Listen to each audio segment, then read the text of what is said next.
Hi there. Thank you so much for listening to Grounded in Maine today. My name is Amy Fagan, and my guest today is Seb Jago. And there's Clarence. Move, buddy. And stop. Seb, I just found not too long ago on Instagram, and I've been following because he is so educational, and he's also very entertaining, which is easy to learn from, and just really smart and so passionate about soil. And so, Seb, thank you so much for being here. I'm so looking forward to learning from you. Awesome. Thanks, Amy. Thanks for having me. I'm Yeah. excited to chat with you. Yeah, you bet. Same. And so you want to, okay, so Solarity Acres is your business? Is it a business? Yeah, Okay, sure. Yeah, it's branding, you got to gotcha. do it nowadays. Yeah. And so soil. We were just talking about this before hitting record, but I'm always so curious, like what prompted this? And you were saying it started with worms, and I Yeah, love so it it. started with worms, but in maybe a weird way where I was living in the city. I've always lived in cities. I didn't even know what season, cabbage grew in. I didn't know that cabbage was related to broccoli. There were all these things that I didn't know about food. I never thought about it. I was just a city person.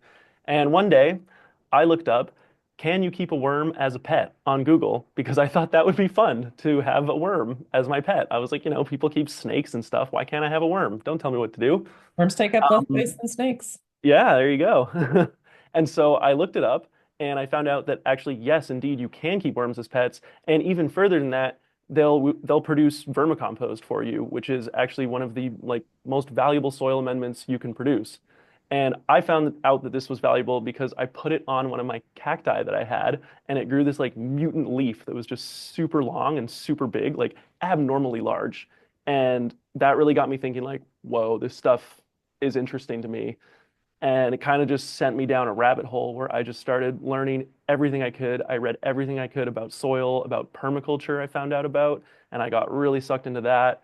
I learned about regenerative agriculture, agroforestry, all these kind of things. I learned what a food forest was, and it just sucked me down this path where I just realized that the way we grow food right now is broken. It is extremely flawed for a number of reasons.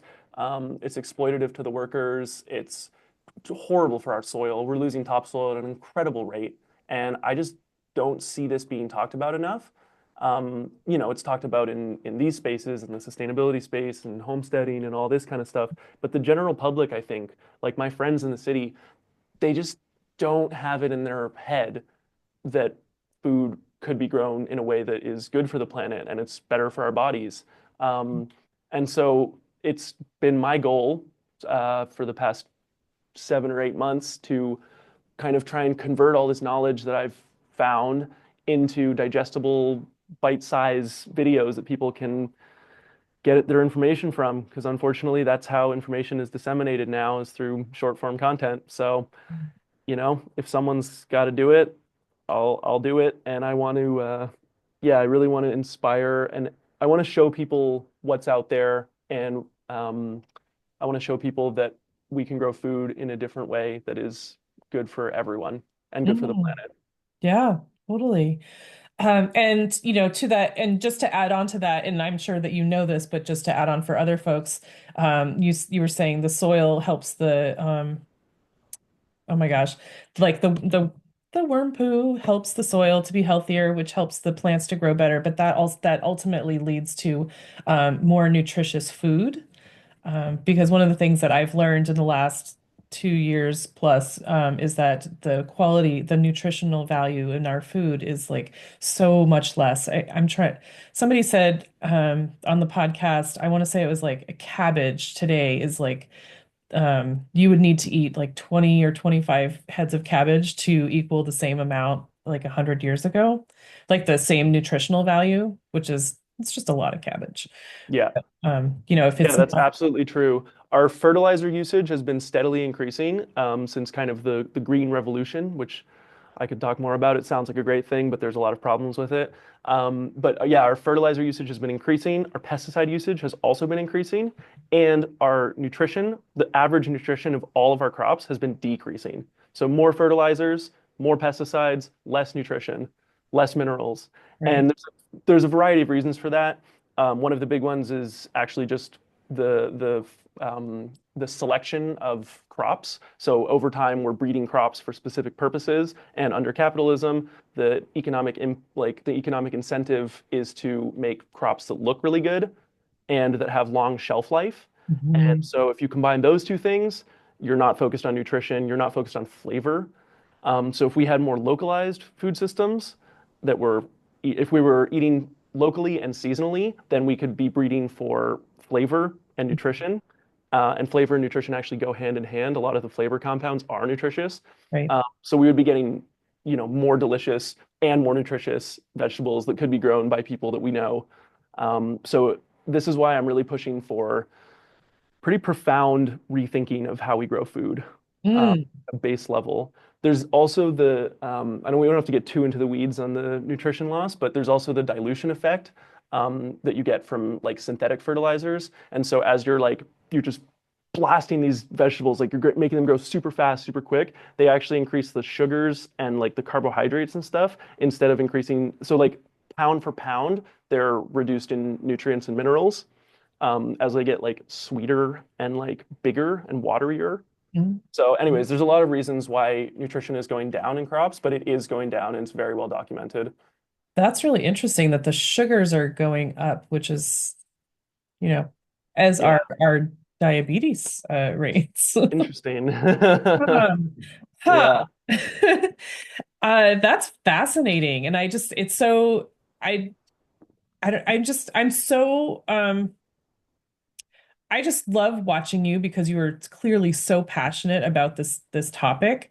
And you have done a ton of research, which a lot of people, may or may not have, but there's so many gardeners, and gardeners are not necessarily educated on the soil part. There are all these, farmers and flower gardeners and stuff that are like, they would just want like you were saying, like the best looking fruit and vegetables and flowers and stuff, and we're not really, not meaning to, but not really adding to the nutrition value, yeah, yeah, nutritional value.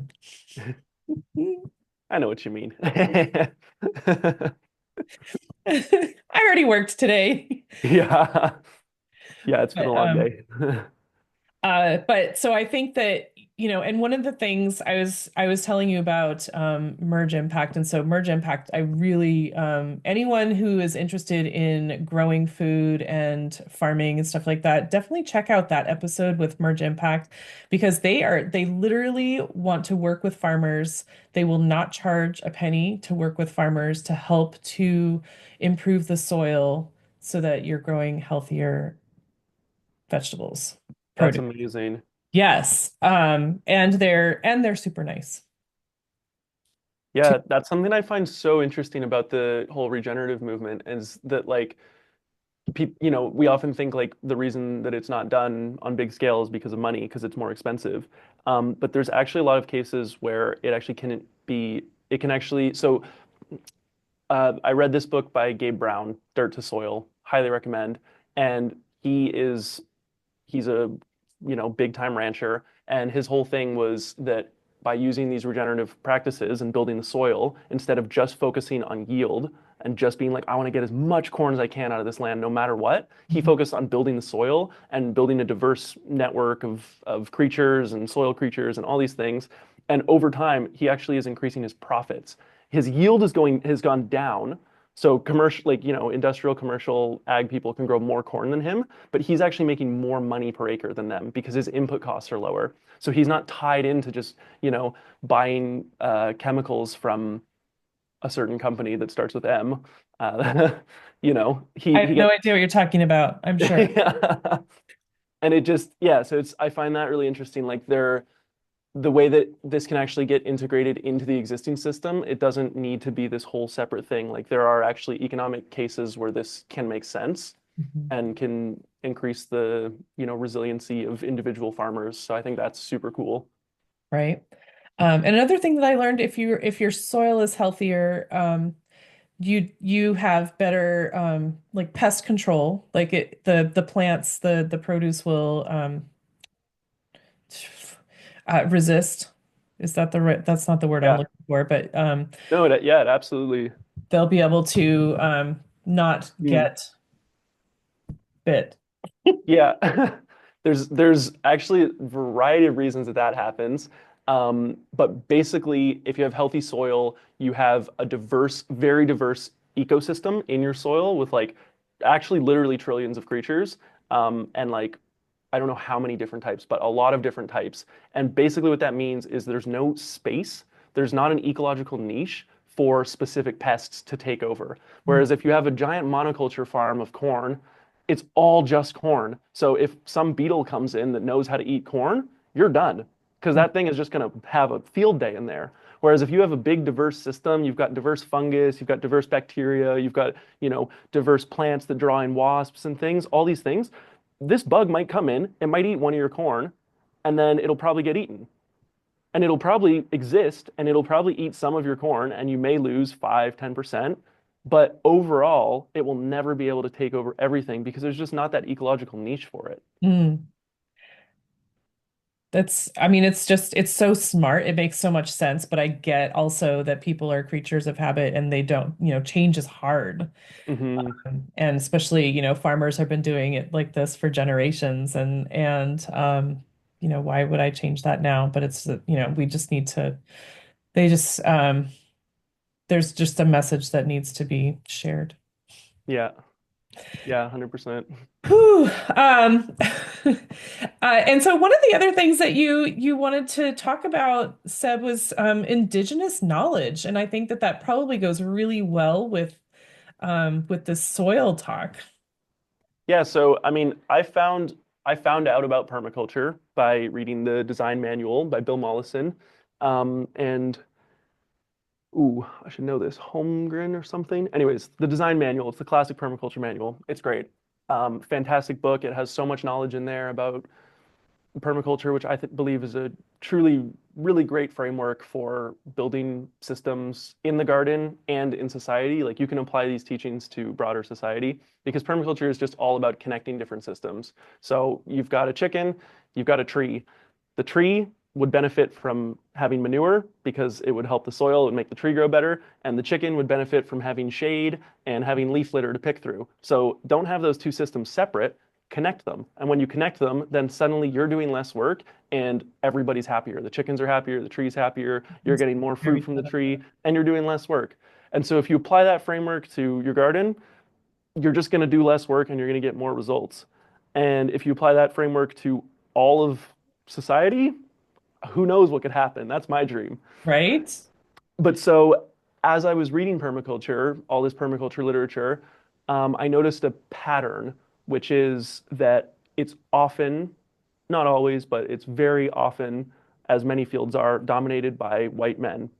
And, the reason for this is because of historical factors that have led to white men generally having more economic power in the world.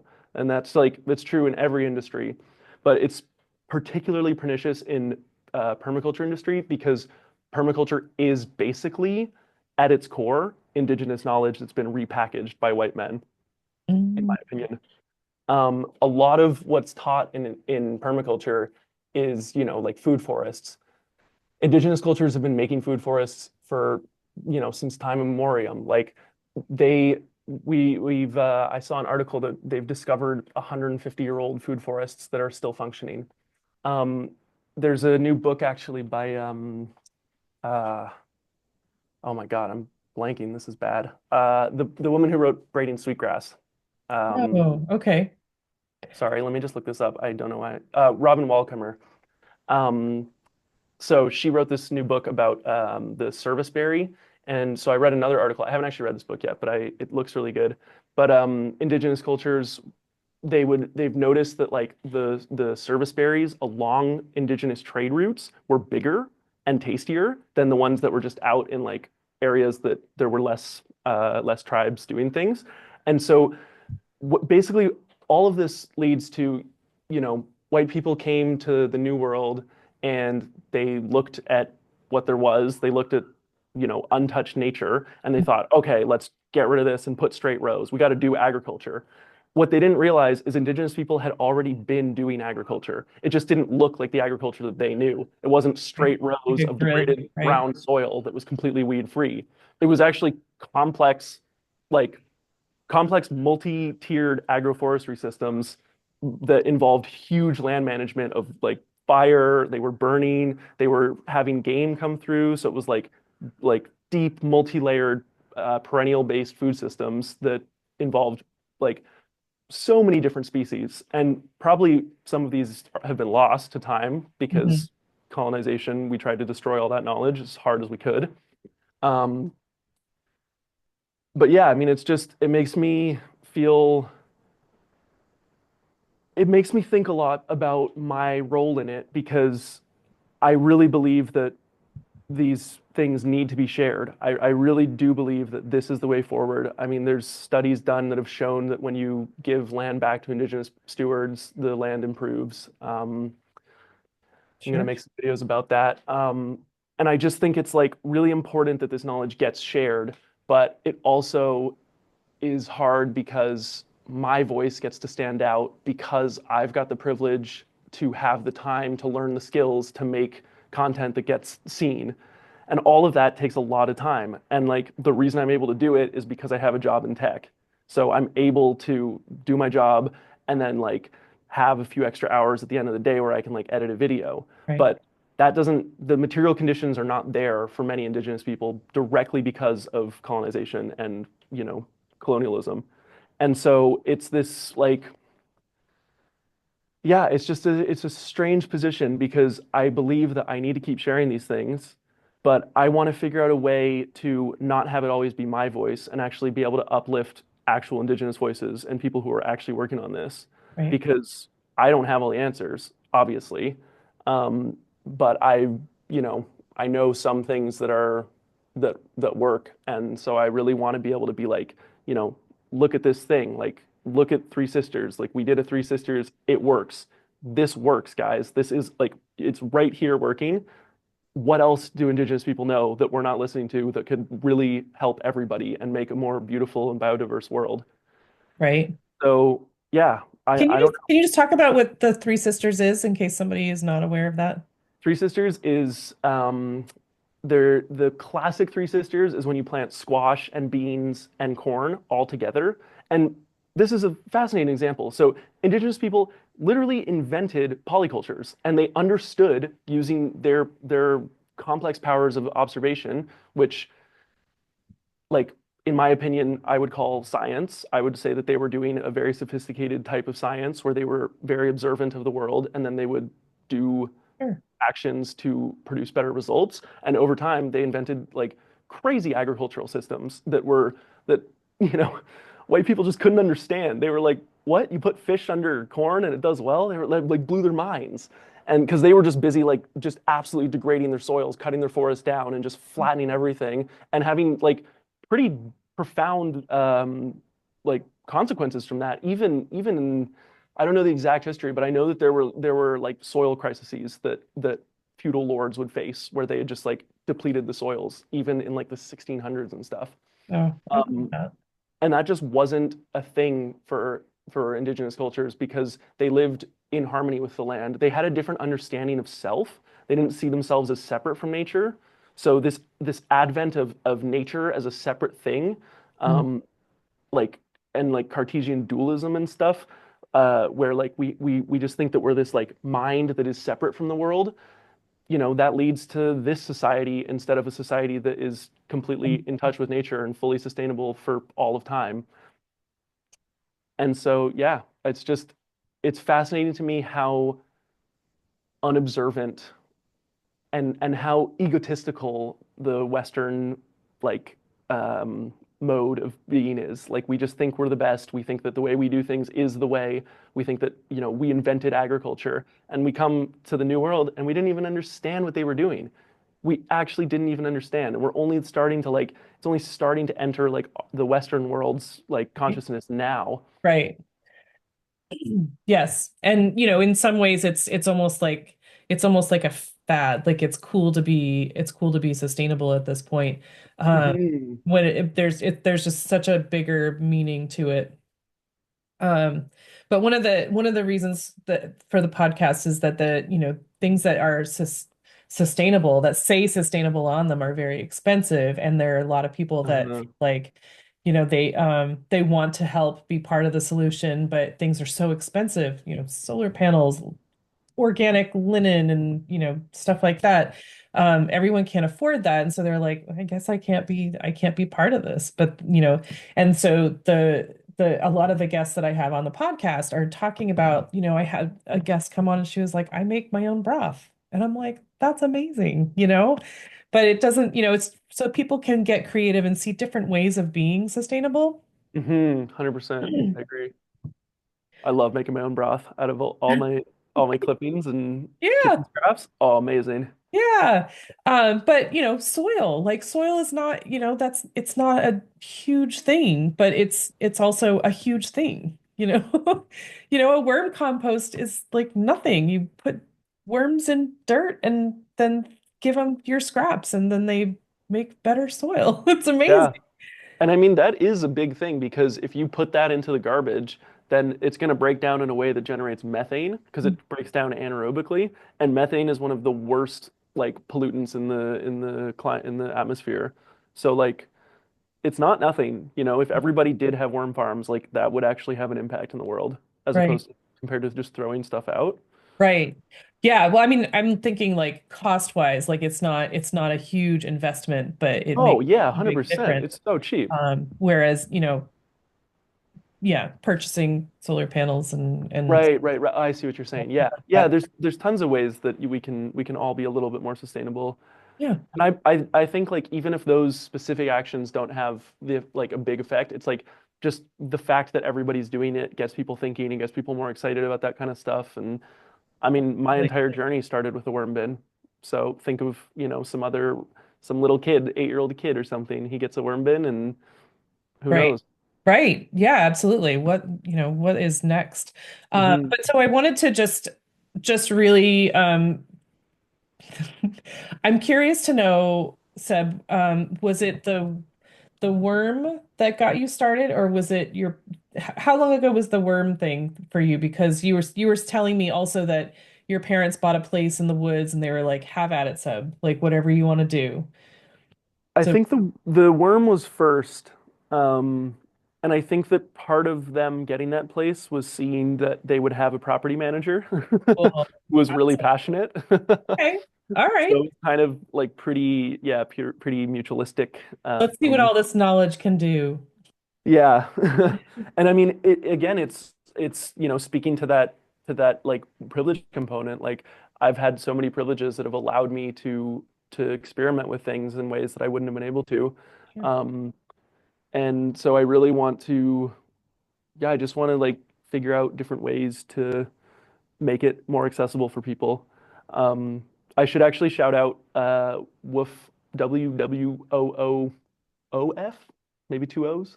Anyways, I was going to woofing. recommend that to you. Yeah, because I did that. Awesome. That was actually my first like introduction to it, and I went and volunteered. It's a program where you volunteer on a farm, and you usually work about 5 hours a day, maybe 25 hours a week. It kind of depends, and they'll give you a place to stay and like food and food from the farm. And it was a fantastic experience. And that was actually when I taught myself web development. So I was working on the farm for 5 hours and then teaching myself web development in the evening. And it was just like it was such a great experience. I knew immediately within the first week of being at this beautiful homestead, I just knew I was like, this is the way to live. Right. Like, it was just so great. We were growing all of our own food, and we were in community, and Mhm. everyone had a role, and you would be tired at the end of the day because you'd done physical labor. It was great. It was so beautiful. And it's like woofing is a way that anyone can do, can get their feet wet a little bit and see if this is a lifestyle that they like. So I Right. would definitely shout them out. Yeah, totally. I'm a big fan. I used to volunteer when I was in Maine at a farm that would grow organic produce just to donate it to food banks. And so they had woofers on to Cool. help out. Oh, that's amazing. Yeah. So I totally get that. And it's such a cool thing to be able to see how different people do the whole the process, like just to see people's different processes. And also another thing is the um I don't want to put words in your mouth, but like I get so much like juice from being outside, like just like creative juice or just like energy. I get energy from being outside. And so, as you're doing the web development and stuff, it seems like it's a really good it gives you some energy and some space in your brain because you have that the you're working in I'm losing my words, but you're working in Yeah, nature. You're working with the 100%. world. I Um, mean, I haven't fact checked these, but there's all those studies of like just looking at the color green relaxes us.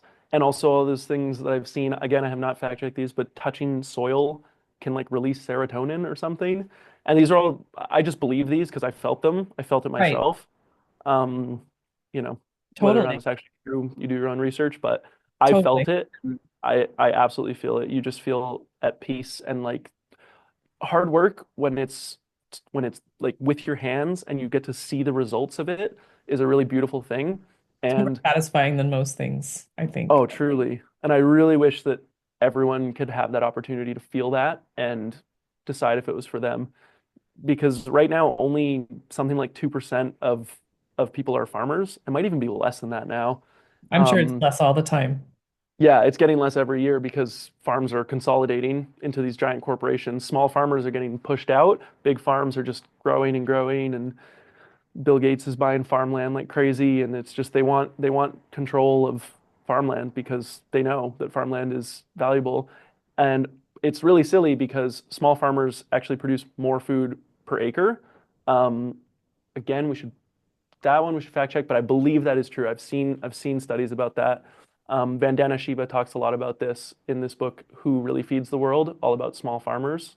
Would Ooh, highly recommend that. that sounds Um, awesome. yeah, so we should definitely have more small farmers, and I would like to see a world where more people are farmers and more Hmm. people are Just growing. connected to the food that they grow, and maybe not even full time, maybe just like they go for picking season or whatever and harvest things. But it would Right. just be nice if we were all a little bit more connected to our food, even if that meant that we were, the GDP wasn't rising as much because, whatever, bankers were going to the farm instead of banking. I don't know. Maybe that would be a better world. Just saying. Um, yes. I totally, yeah, I agree with you 100%. Like, I just feel like it's so important to know where your food comes from. And Hmm. and also, I was saying that I just love the farmer's market, but like knowing who's growing your food if it's not yourself. I Yeah, just even that is amazing. Going to the farmer's market, like, yeah, not everybody has to grow their own food, but I would like to see the ability for people to have access to that if they want it. I would really like to see that more. Mhm, And if you don't want to, that's totally fine. But I do think you should go to your farmer's market and talk to farmers and just learn about their struggles, learn what it's like to grow food. And also, we should eat seasonally and locally as much as we can. mhm. Like, I'm not opposed to people having an orange every once in a while, but like in the winter, eat applesauce. Eat applesauce that was made, that was harvested in the fall. Like your body wants that. Your body doesn't want an orange in the winter. So Mhm. I'm a strong advocate for eating seasonally. Right. There are other things with vitamin C. Broccoli. Yeah. Yeah. Or sea buckthorn is a great one. Sea buckthorn, you can make it into a juice, and it's a nitrogen fixer. So yeah, that's another thing is we should eat more diverse foods and eat things that we might not think of, like sea buckthorn, which is actually extremely healthy, filled with vitamin C, antioxidants, and it fixes nitrogen. So it's building the soil around it, and you could include it into like a food forest system. So it works great in a guild. So you could plant an apple tree and then you'd plant a sea buckthorn near it, and those two things are going to grow mutualistically. Um, and the sea buckthorn is actually going to be providing nitrogen to the tree. So it's like a win-win. And Mhm. the berries are insanely healthy. They're super, super healthy. Oh, wow. So Okay. I'm a strong advocate of, yeah, okay, I'm a strong advocate of eating locally, eating super diverse, large variety of things, and eating seasonally. Hmm. That's three things. And supporting, yeah, supporting your local food producers wherever you can. Sure. Okay. Um, so all right. So you had said in your guest form said that I wrote it down because I was really curious about where your thought was with this, but you said soil isn't a thing, it's a process. Can Yeah. you talk on that just a little bit? So this is something I have said, and I'm going to keep saying, I think this is one of the most fundamental paradigm shifts that we need to have in the agricultural industry, is we need to understand soil. I actually I don't think this is a pedantic, just like semantical thing of just like, change the words, oh, whatever. This is a fun thing to think about. I actually think the way that we conceive of soil is wrong. It's not in line with the current soil science and it's destructive. It's leading to extreme soil loss. We're losing so much topsoil. Every time it rains, we're losing like tons of like literally tons of topsoil, which is extremely valuable. It's literally what feeds society. We need soil. And so when you think, okay, so basically, what does it mean to think of soil as process instead of as a thing? It's thinking of it as a verb, not as a noun. So why? Like you can pick up some soil and you can look at it. It's a thing, it's right there. But that's not actually soil. That that brown stuff that we call soil, living actual like alive soil is a huge collection of diverse creatures that are all eating each other and like consuming each other, consuming organic matter. They're dying, they're consuming each other's bodies. It's this crazy dance that they're doing. They're all eating each other and hanging out and doing different stuff. And all of that results in plant growth. Mm-hmm. And and so it's really important to think about soil in this way of it's actually soil is not a thing, it's a living ecosystem. Soil is a diverse ecosystem filled with lots of different creatures, and all of these creatures have vital roles. And you can't just go in there because so a lot of farmers, as an example, will, if I say nematodes, what's your initial reaction as a farmer or gardener? You're probably scared. You're like, I got to get rid of nematodes. They're scary. They eat roots, root eating nematodes. And yeah, some of them do, but also most of them don't. There's so many different types of nematodes that are in the soil. And They also like actually, aerate, right? Like worms, they'll aerate the soil. they're totally just part, yeah, they're part of this entire ecosystem. And if you, as with any ecosystem, if you go in the ocean and just be like, you know what, we don't want whales anymore, let's take whales out, suddenly you've disrupted the entire system and the entire ocean would cease to function. Like we don't understand. It's too complex of a system. And so we actually can't, even the best scientists can't fully map and understand the system. Um, and the more we learn about it, the more we learn that it's very complex and we don't understand it. And so the problem lies with when you start applying, synthetic fertilizers or you start tilling or you start doing these things that disrupt that system.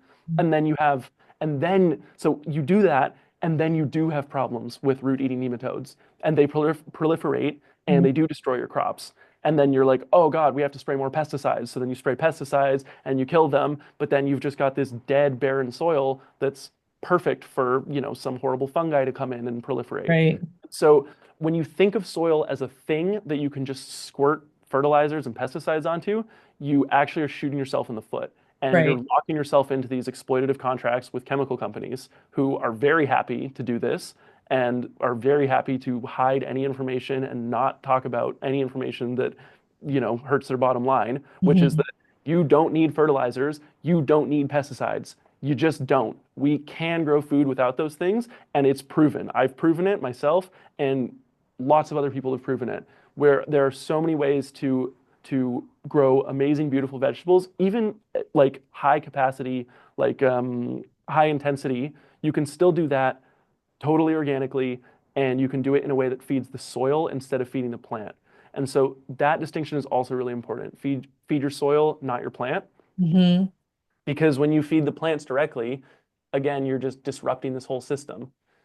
And so, yeah, basically the whole thing to understand is that, oh man, I love talking about this too much. I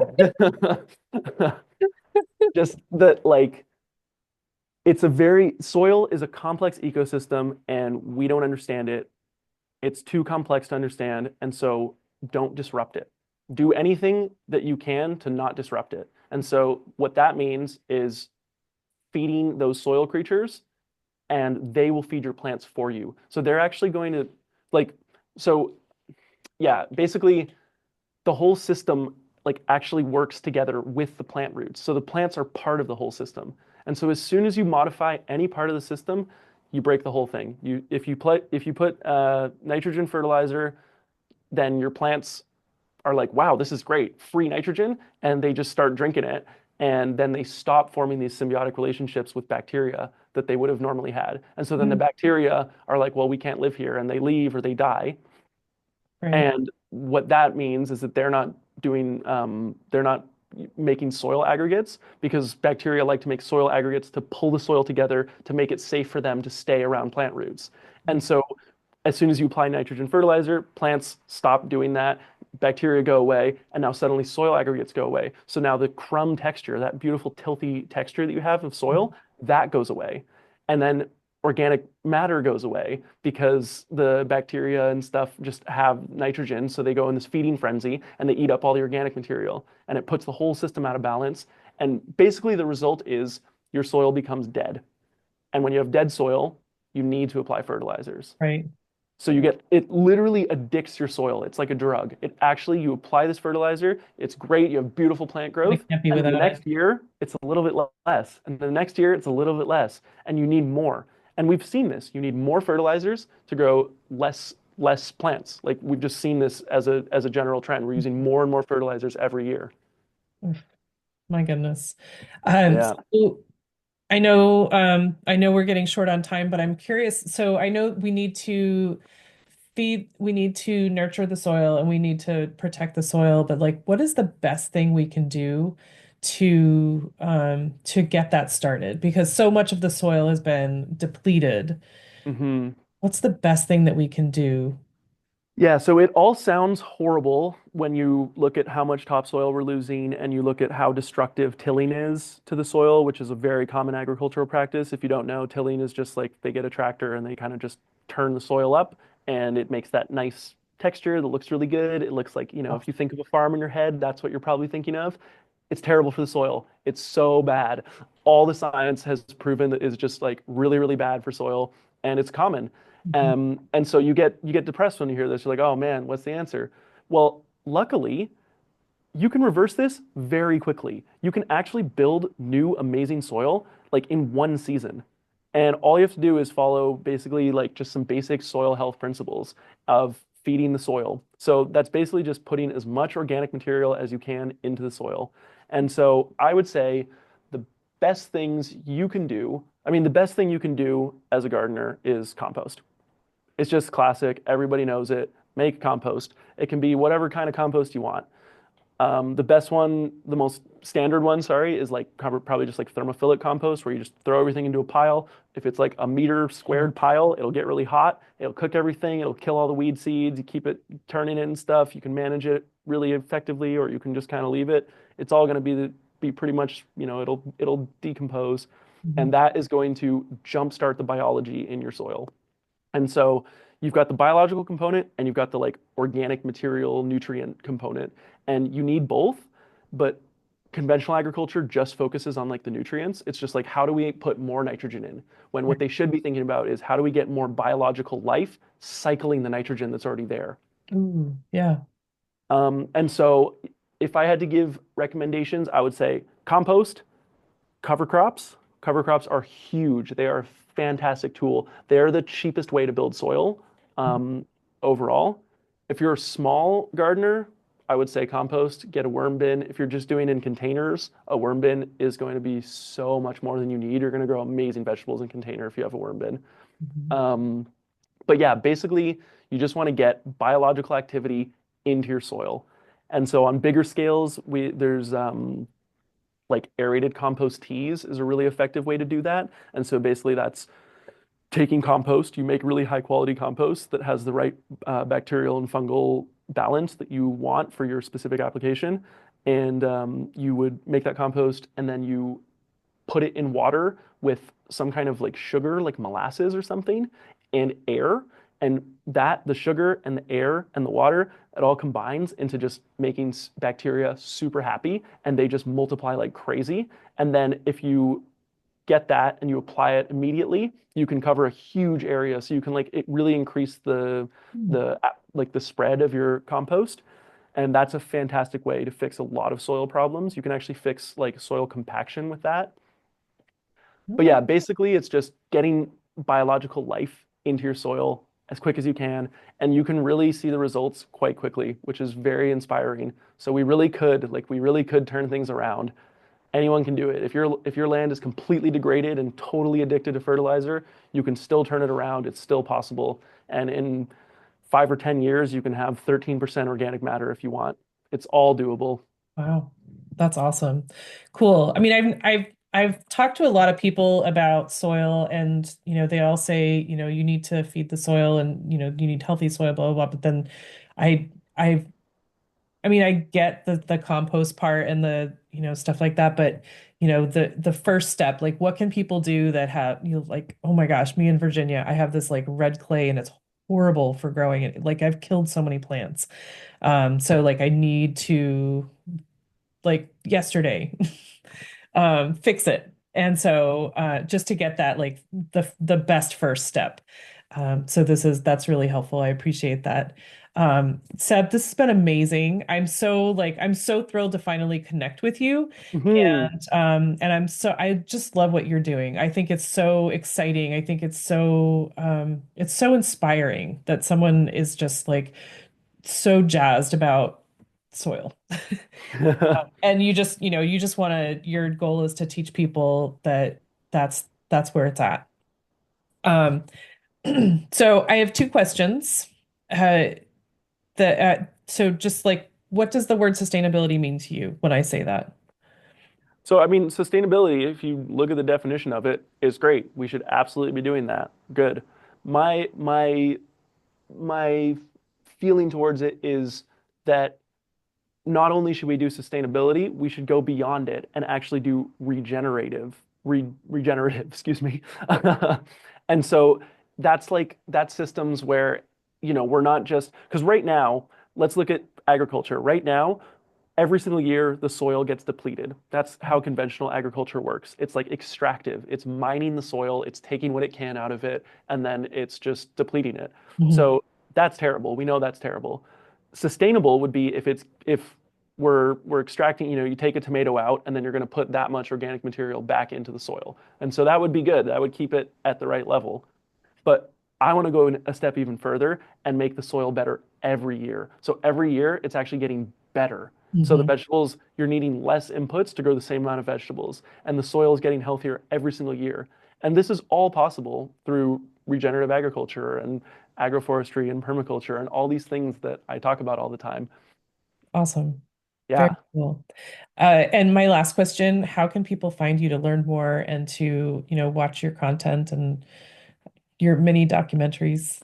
Yeah, yeah, yeah. Don't offend me by calling it content. No, I'm totally kidding. I do make content. Well, yeah, you can find me on Instagram. You can find me on TikTok. You can find me on YouTube. It's Celerity Acres at all of those things. Um, and you can also find me on my website, celerity.farm. I have a very cool URL. And yeah, I hope that you get something out of it. And any one of you who's listening to this podcast, you're already on the right side of history. So good job. Awesome. Seb Jago, thank you so much for hanging out today. I so appreciate everything that you're doing. Awesome. Amy, thank you so much. This has been lovely. Yay.